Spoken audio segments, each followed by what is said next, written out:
So I think it's time to flip the script on mom guilt.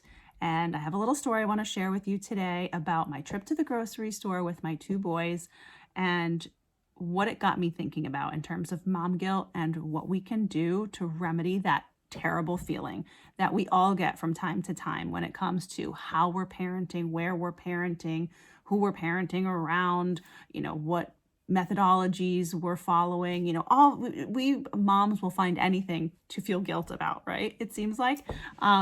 So I want to share with you this quick experience that I had at the grocery store today, and what I did to remedy that icky guilt feeling. So it's Saturday, and I, as usual, took my two boys who are 10 and 6 to the grocery store with me. Now, I mentioned it's Saturday because we all know that the grocery store is packed on the weekends, especially Whole Foods in particular, and that's where we shop, and it's just a zoo on the weekends. But it was the perfect time for us to get it done, and so I decided to go. Normally on the weekends I'd leave the kids home with my husband, but he was busy around the house because we have some projects going on, so I took them with me, and really they come with me almost every week. And I know that not every mom brings their kids to the grocery store, but that's just what we do, and we've kind of always done it that way.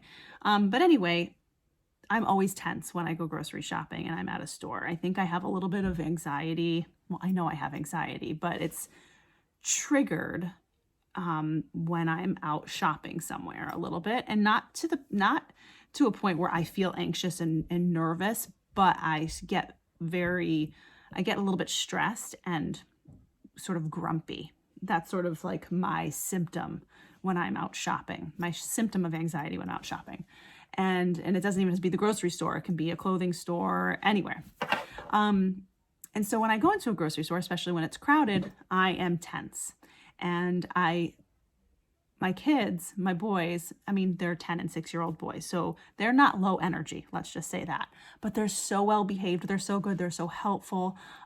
They're just great at the grocery store. But when it's packed and you've got two little kids with you and they're, kind of hanging onto the cart, they're climbing on it, they want to push, and there's already a lot of people around and you can't quite get through the aisles and you kind of just want to get in and out as fast as you can. It can be a little bit stressful and chaotic. So, I find that when I'm at the grocery store, I have a really hard time being that peaceful, present, mom, the peaceful, present, mom that I want to be, right? Or that I sort of envision being when I'm with my kids at the grocery store, when I'm with my kids at all, right? I tend to be sort of grumpy and stressed out and tense, and I'm talking to them with that sort of tense and grumpy tone in my voice. And it's like the whole time I'm going through the grocery store, I'm thinking to myself, like, this isn't the experience you want to have out shopping with your kids, right? You want to encourage them to get the stuff off the shelves for you and praise them when they're helping to put it on the checkout as you're going through the cashier and helping, as they're helping you put everything in the car. And it's hard when there's so many people and it's a little bit of a stressful situation. I try to do it as much as I can, but it's like the whole time I'm fighting that sort of burning feeling in my face in a way. Like, it's hard to even describe it, that I want to get out of there and I'm tense and I'm stressed and I'm anxious. Okay. So that was sort of the situation when we were at the store today. And as we left and we were walking back to the car, I'm sort of judging myself. Not sort of, I was absolutely judging myself. And, the words we say to ourselves aren't always obvious. They don't always come out in the language that we speak. It's just sort of like these feelings that we have about ourselves. And, this feeling, I just had this feeling of guilt and I'm a bad mom, or other moms it must be so easy for them to stay calm and cool and collected and pleasant when they're out grocery shopping with their kids, right? And I was sort of berating myself in my head a little bit, you almost like telling myself, every time you say you're going to do better with the grocery shopping, you're going to stay calmer and more patient. And every time I go, and it's difficult. And, instead of what I just realized was,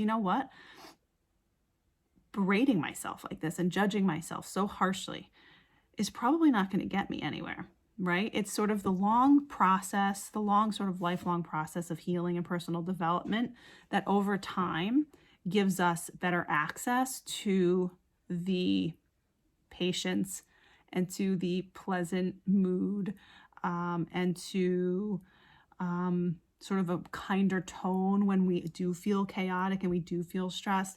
It's that whole process that gives us better access to those things. But sort of week to week going to the grocery store, sometimes it'll be hard sometimes to notice the progress, right? And so I thought to myself, I've got to be a little bit nicer to myself. So instead of focusing on everything that I didn't do right during that grocery shopping trip, how about I focus on what I did do right?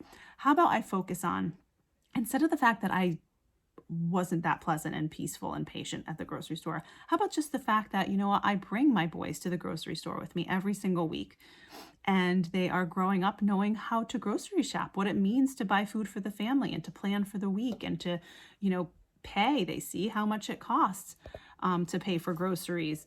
And the fact that that's part of our budget, and they just get exposed to all of these things. They watch me buy vitamins and plan recipes, and sorry, I have people texting me while I'm doing this video. I also thought of the fact that, they see how important it is that we're buying healthy organic food for our family and how we're prioritizing our health. And, just the fact that I do bring them with me instead of, I do know moms who refuse to shop with the kids because they don't even want to have to face that stress and that chaos, which I totally get. It's probably a smart decision to do that. Like, if you know that it's very difficult to access that peaceful, pleasant side of you when you are in a stressful situation, like grocery shopping in the middle of the day on a Saturday, it makes total sense. It just happens to be not the approach that we've taken in our family. And sometimes it's not possible for us, and I do have to take them with me.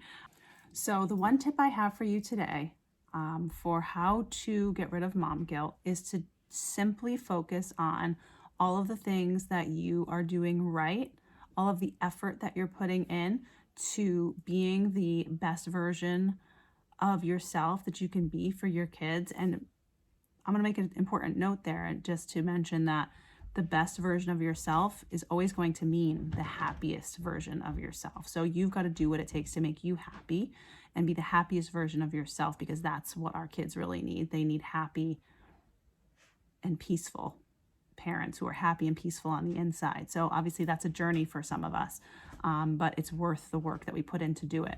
So yeah, just, focus on all the things that you're doing right and all of the love and the passion that you put into motherhood. Even when you don't get it right, you're trying. And there are a lot of things that you are doing right? We all make mistakes, and we make them all the time. We are not perfect. No one is perfect.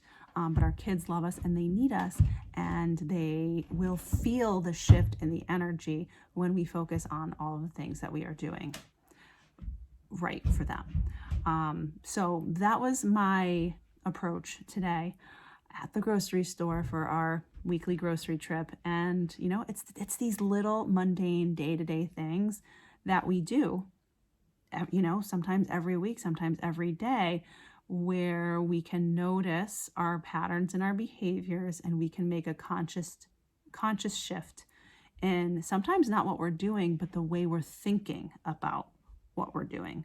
Okay, so, we talk a lot about healing and personal development, and there are so many books and blog posts and videos and I mean, so much that you can read about it. And I find that a lot of the time, it's sort of glamorized, and the aesthetic that goes with emotional healing and changing your life and growth journeys. It's like this over the top monumental thing, which sometimes it is, and over the course of a lifetime, of course it is. But a lot of the progress happens in just the regular day-to-day stuff, and it's not glamorous, and it's not sexy, and it's not the stuff that feels exciting to come on and make a video about. But I know that this is the real stuff. This is the real, like, my kids are upstairs eating dinner right now, and it's the only time I have some quiet to come down here and talk to you guys on this video in my basement. And I've got piles of laundry over there, and I feel, you know what, I could feel guilty for not sitting with them while they're making dinner, while they're doing dinner. But this is the time I get, you know, so this is reality. It's not glamorous. It's like real life. And I really want to come on here more and talk to you guys about real life, because I know you're going to relate to this. Like, we are so all in this together.